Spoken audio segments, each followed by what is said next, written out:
बिस्मिल्लाहिर्रहमानिर्रहीम। अस्सलाम वालेकुम student object oriented programming use C++ series के साथ में हम मोहम्मद सफदर डोगर। स्टूडेंट पिछली कुछ वीडियोस के अंदर हम मुख्तलिफ शेप्स के एरियाज़ को कैलकुलेट कर रहे हैं। तो आज की वीडियो के अंदर हम जो प्रोग्राम करेंगे वो है जी calculate area of different shapes like circle, rectangle, triangle and squares. Student हम इन प्रोग्राम को ऐसे करेंगे कि इसके अंदर हम एक जनरल क्लास बनाएंगे शेप के नाम से और बाकी 4 क्लासेस जो है ना उसको इनहेरिट कर देंगे। और इसके अंदर हम जो टेक्निक्स यूज़ करेंगे वो पॉलीमॉर्फिज्म की टेक्निक यूज़ करेंगे। पॉलीमॉर्फिज्म एंड एब्स्ट्रैक्ट क्लासेस को यूज़ करते हुए हम ये प्रोग्राम को जो है ना कंप्लीट करेंगे। एब्स्ट्रैक्ट क्लासेस कौन सी क्लासेस होती हैं व्यूअर्स, जैसे मैं आपको पहले कुछ लेक्चर में बता चुका हूँ, इसलिए बार बार मैं इसलिए बता रहा हूँ कि ताकि स्टूडेंट जो है ना बार बार वही गलती ना करें। एब्स्ट्रैक्ट क्लास एक ऐसी क्लास होती है जिसका ऑब्जेक्ट क्रिएट नहीं किया जा सकता, बट उसका एक आप जो है ना पॉइंटर जो है ना वो क्रिएट कर सकते हैं। अब इस क्लास को वर्चुअल क्लास या एब्स्ट्रैक्ट क्लास को हम कैसे बनाते हैं? अगर किसी क्लास के अंदर प्योर वर्चुअल फंक्शन, कम से कम एक प्योर वर्चुअल फंक्शन हो, तो हम कहते हैं कि ये हमारी एब्स्ट्रैक्ट क्लास है। अब प्योर वर्चुअल फंक्शन कैसे बनाते हैं? एक ऐसा फंक्शन जिसके साथ कीवर्ड जो है ना वर्चुअल का यूज़ हो जाए और उसको इनिशियलाइज जो है ना वो 0 से कर दें, तो वो हमारा क्या बन जाएगा? एक प्योर वर्चुअल फंक्शन बन जाएगा। अब इसके अंदर हम circle, rectangle, triangle and square का एरिया जो है ना वो कैलकुलेट करेंगे using object oriented programming techniques. तो उसके लिए मैं आपको लिए चलता हूँ सीधा अपने सॉफ्टवेयर डेव C++ के ऊपर। तो मैं इसको ओपन करता हूँ और प्रोग्राम को हम स्टार्ट करते हैं। यहाँ पर देखा जी इंक्लूड, उसके बाद आ जाएगा आईओ स्ट्रीम,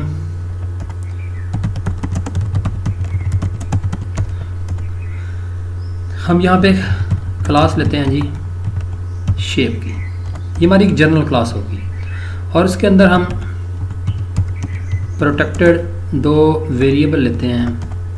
एक हम लेते हैं जी $x, y और पब्लिकली हम 2 जो फंक्शन लेते हैं, मेंबर फंक्शन लेंगे virtual void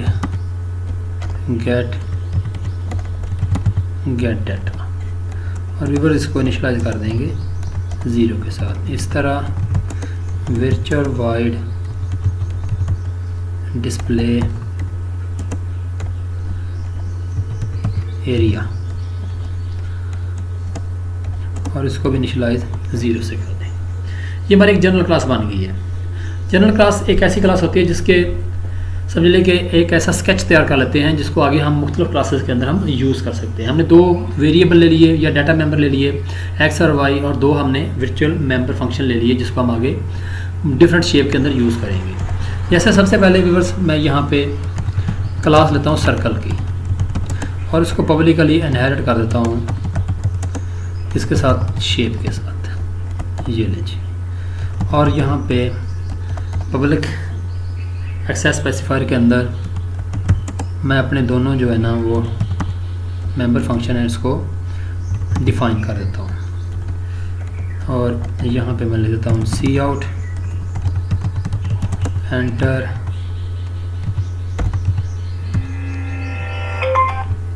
enter radius of circle. तो मैं यहाँ पे सर्कल का रेडियस लेता हूँ और यहाँ पे लिख देते हैं CN(x) और उसके बाद व्यूअर्स यहाँ पे लेता हूँ वाइड डिस्प्ले एरिया और इसको मैं इनिशियलाइज करा देता हूँ। और अब देखिए व्यूअर्स, हम इसके फार्मूलाज मुझे तो पता है, जैसे आपको अगर देखने हो तो आप सीधा गूगल पे जाएंगे और यहाँ पे आप कहते हैं कैलकुलेट एरिया ऑफ सर्कल। तो उसके लिए होगा area is equal to pi r square, यानी कि जो हम रेडियस लेंगे उसको 2 दफ़ा मल्टीप्लाई करेंगे और उसको पाई की वैल्यू के साथ मल्टीप्लाई कर देंगे तो आपका क्या निकल आएगा? एरिया ऑफ सर्कल जो है ना वो निकल आएगा। तो यहाँ पे हम एक वेरिएबल लेते हैं एरिया AC, यानी कि एरिया ऑफ सर्कल। सी आउट यहाँ पे आ जाएगा AC is equal to pi की वैल्यू हम ले लेंगे 3.14 और उसको मल्टीप्लाई कर देंगे R, फिर मल्टीप्लाई कर देंगे R के साथ और यहाँ पे हम ले देंगे एरिया ऑफ सर्कल इज, और यहाँ पे लिख देंगे AC। ये लें जी, ये हमारा सर्कल की क्लास जो है ना वो कंप्लीट हो गई है। सर्कल की क्लास हमने ली, उसको पब्लिक इनहेरिट कर दिया शेप के साथ। हमने यहाँ पे डाटा इनपुट करा लिया। अब सर्कल के लिए, सर्कल के एरिया के लिए हमें रेडियस की ज़रूरत होती है। अगर हमारे पास रेडियस की वैल्यू आ जाए तो हम वहाँ से एरिया को कैलकुलेट कर सकते हैं। और एरिया को कैसे कैलकुलेट करेंगे, pi multiply by R square आ जाएगा। आर स्क्वायर आप आर मल्टीप्लाई बाय आर लिख सकते हैं। इसी तरह उसके बाद दूसरे नंबर पे जो क्लास हमारे पास आ रही है वो आ रही है रेक्टेंगल की। तो हम इसी तरह इसको अगर हम यहाँ से कॉपी कर लें और इसकी सिर्फ चेंजिंग करते जाएं, मैं जहाँ पे सर्कल लिखा हुआ है यहाँ पे लिख देते हैं जी रेक्टेंगल, उसको पब्लिक इनहेरिट कर दिया शेप के साथ। अब रेक्टेंगल के अंदर जो जो मुझे इनपुट करना डाटा चाहिए होता है वो चाहिए होता है लेंथ और विड्थ। अब देखिए मुझे लेंथ चाहिए और विड्थ चाहिए, और लेंथ को विड्थ के साथ मल्टीप्लाई कर देंगे तो आपका क्या निकल आएगा, एरिया निकल आएगा। तो यहाँ पे अब मैं लिखता हूँ enter width and length of rectangle. तो CN X और उसके बाद क्या आ जाएगा, Y आ जाएगा। अब एरिया ऑफ रेक्टेंगल हम क्या करेंगे, यहाँ से x को मल्टीप्लाई कर देंगे y के साथ। तो यानी कि आपका लेंथ और विड्थ मल्टीप्लाई होगी, बल्कि यहाँ पे r नहीं आएगा, ये ऊपर हमने गलती की हुई है, यहाँ पे r नहीं आएगा बल्कि x मल्टीप्लाई बाई x आएगा, क्योंकि हम r नहीं ले रहे, हम x के अंदर वैल्यू स्टोर कर रहे हैं। अब यहाँ पे हमने क्या किया, लेंथ को विड्थ के साथ मल्टीप्लाई कर दिया और वो हमारा क्या निकला, एरिया ऑफ रेक्टेंगल निकल आया।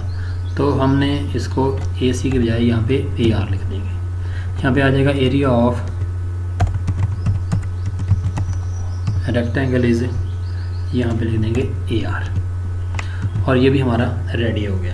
यानी कि हमने रेक्टेंगल की क्लास ली, इसको पब्लिक इनहेरिट कर दिया शेप के साथ। यहाँ से डाटा हमने इनपुट करा लिया और यहाँ पे कैलकुलेट करने के बाद हमने उसका एरिया को डिस्प्ले करा दिया। इसी तरह हम तीसरी क्लास जो हमारे पास है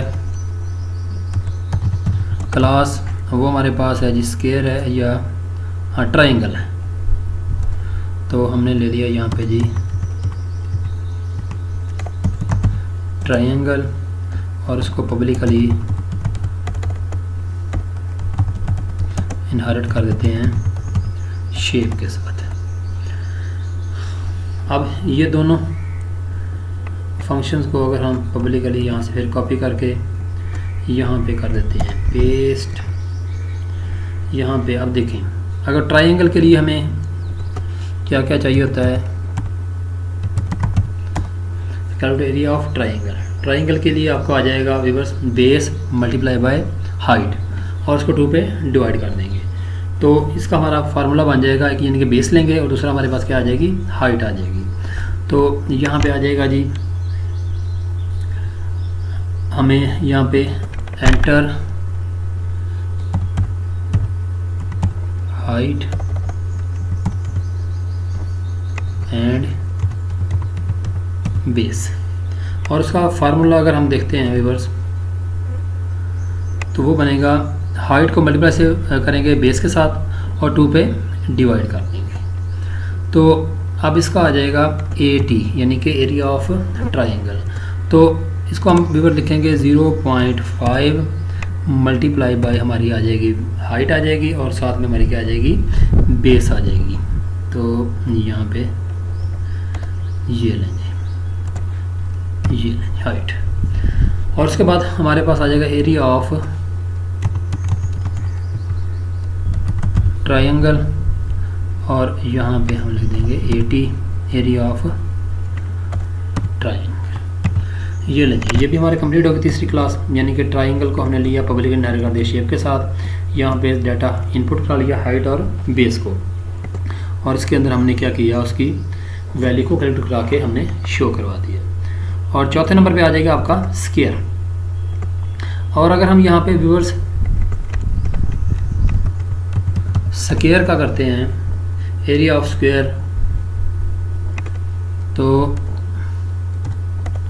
तो ये हमारे पास आ जाएगा एरिया इज इक्वल टू ए की पावर 2, और ये हमारे पास आ जाएगी उसकी साइड आ जाएगी ए, यानी कोई भी साइड लिख सकते हैं।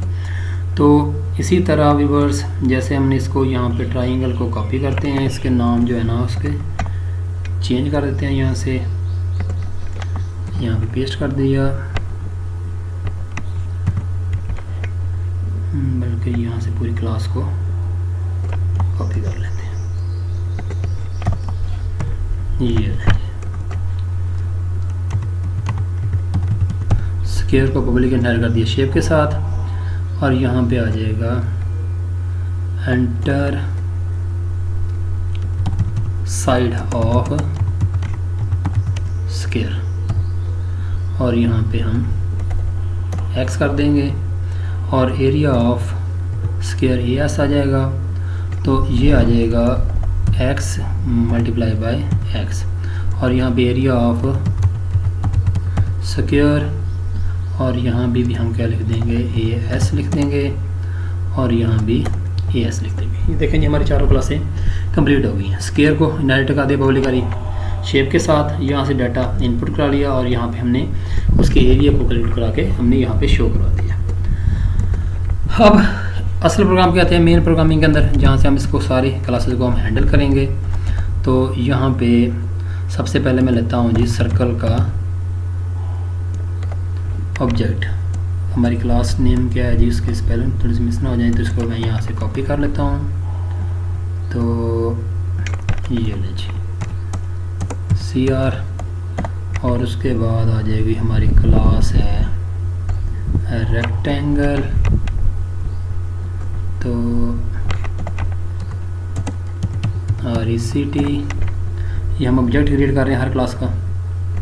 ये हमारी आ जाएगी ट्राइंगल, ट्राइंगल के यहाँ पे TR, और उसके बाद आ जाएगा हमारा स्क्वायर, और इसको हम कर देंगे SR। और उसके बाद हम हमारी जो बेस क्लास है उसका हम एक ले लेते हैं जी पॉइंटर, और उसको लेंथ देते हैं 4, क्योंकि हमारे पास 4 क्लासेस हैं, 4 क्लासेस को एक्सेस करना है हमने ऑब्जेक्ट को, तो उसकी हमने लेंथ ले लिया 4। SH0 जो उसकी इंडेक्स है उसको हम ले लेते हैं जी, इसका एड्रेस डाल देते हैं सर्कल क्लास का, और SH1 के ऊपर डाल देते हैं जी हम रेक्टेंगल का, और उसके बाद SH2 के ऊपर हम करा देते हैं जी एड्रेस ऑफ ट्राइंगल का, SH3 के ऊपर हम एड्रेस स्टोर कराते हैं @ स्क्वायर वाली क्लास का। ये चारों क्लासों के ऑब्जेक्ट का एड्रेस हमने जो हमारा पॉइंटर ऑब्जेक्ट था उसके ऊपर हमने स्टोर करवा दी है। और अब इसके अंदर हम थोड़ी सी मेन्यू प्रोग्रामिंग करते हैं, मेन्यू बेस्ड प्रोग्राम करते हैं, और यहाँ पे लिख देते हैं जी कैलकुलेट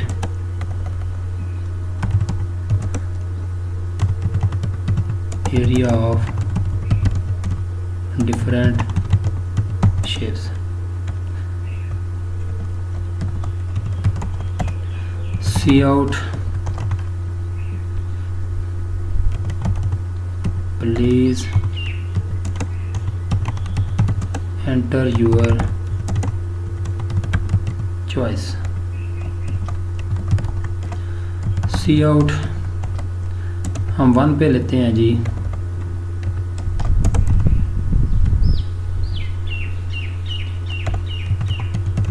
एरिया ऑफ सर्कल, और इसी को हम कॉपी कर लेते हैं यहाँ से पेस्ट करके, यहाँ पे आ जाएगा नंबर 2 के ऊपर है जी एरिया ऑफ रेक्टेंगल, नंबर 3 के ऊपर हम डाल देते हैं जी एरिया ऑफ ट्राइंगल, और उसके बाद नंबर 4 के ऊपर हम डाल देते हैं जी एरिया ऑफ स्क्वायर। इंटीजर एक वेरिएबल लेते हैं चॉइस के नाम से, C out, enter your choice. यहाँ पे एंटर की बजाय लिख देते हैं please select your choice, enter your choice आ जाएगा यहाँ पे सीन चॉइस। अब व्यूअर्स यहाँ पे कोई भी यूज़र जो है ना इन चारों नंबर में से कोई भी एक नंबर जो है ना वो एंटर कर देगा। 1 करेगा तो कैलकुलेट एरिया जो है ना वो सर्कल का कैलकुलेट होना शुरू हो जाएगा, 2 करेगा तो रेक्टेंगल का, 3 करेगा तो ट्राइंगल का, 4 करेगा तो स्क्वायर का, और उसको नंबर को हमने इसमें डाल दिया चॉइस में। और यहाँ पे हम लगा देते हैं जी स्विच, और चॉइस को इसमें से पास करा देते हैं।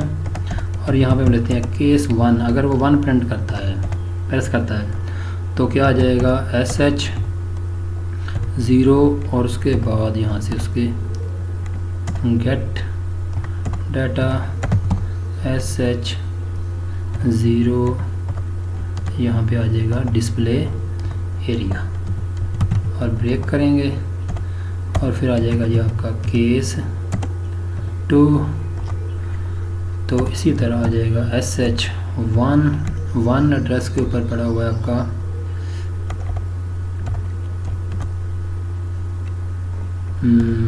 रेक्टेंगल, और इसी तरह SH 1, और यहाँ पे आ जाएगा डिस्प्ले एरिया आ जाएगा रेक्टेंगल का, और उसके बाद ब्रेक कर देंगे केस 3 SH 2, और आ जाएगा get data SH 2 display area, break case यहाँ पे 4 आ जाएगा SH 3, और यहाँ पे आ जाएगा get data SH 3 display area, और यहाँ पे आ जाएगा ब्रेक, यहाँ पे सेमीकोलन। ये ले जी हमारे तीनों केस कंप्लीट हो गए हैं। अगर उसके बाद हम डालते हैं जी डिफ़ॉल्ट, और यहाँ पे हम सीट करा देंगे इनवैलिड इनपुट। ये ले जी हमारा प्रोग्राम कंप्लीट है। अब इसको रन करके पहले चेक कर लेते हैं। क्या है जी,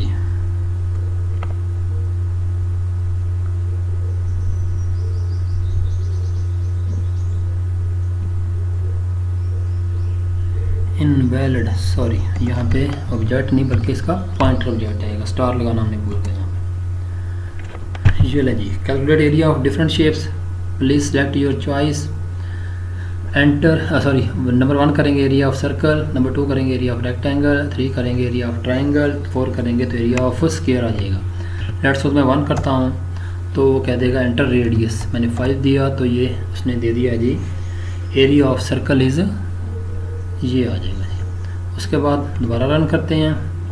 उसके बाद मैं देता हूँ जी 3, तो कह रहा है enter height and base of rectangle, नहीं बल्कि यहाँ पे ट्राइंगल आएगी। यहाँ पे ट्राइंगल, ये लें जी 3 करते हैं 5, और ये लें जी ये इसका एरिया ऑफ ट्राइंगल का निकल आया है। इस तरह बाकी तमाम शेप्स का एरिया जो है ना वो क्रिएट कर सकते हैं। प्रोग्राम को एक दफ़ा रिवाइज करते हैं। सबसे पहले हमने बेस क्लास ली शेप के नाम से, उसके अंदर 2 डाटा मेंबर लिए और 2 हमने मेंबर फंक्शन ले लिए। फिर हमने एक क्लास ली जी सर्कल के नाम से, उसको इनहेरिट कर दिया पब्लिकली शेप के नाम, और वहाँ से हमने डाटा इनपुट करा लिया और यहाँ पे हमने उसकी एरिया को कैलकुलेट करवा दिया।